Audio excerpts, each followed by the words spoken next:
र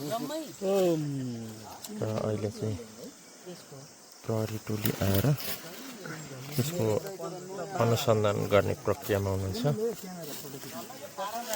अघि नै पनि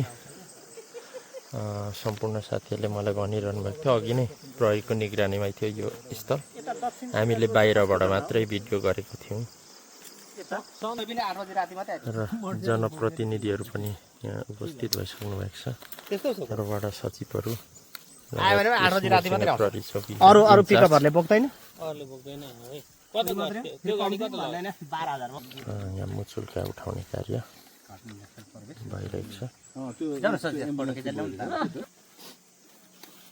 उसको नाम भने चाहिँ यसो आइदिनु त यहाँ कष्ट गरिदिनु पाउ कष्ट।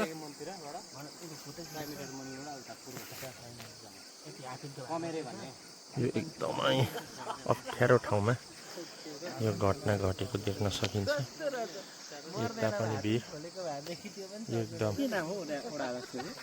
वार्ड अध्यक्षको र यो कुनै पनि बनावटले यसको पहिचान खुल्न भने निकै गाह्रो रहेको छ। यहाँ कपडामा अलिकति मात्रै यहाँ शरीरको केही पार्ट्सहरू देख्न सकिन्छ।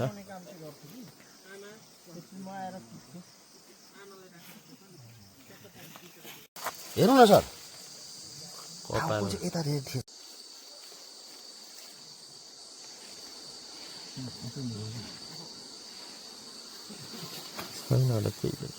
विवेक र अहिलेसम्म पनि कुनै पहिचान खुल्न सकेको छैन।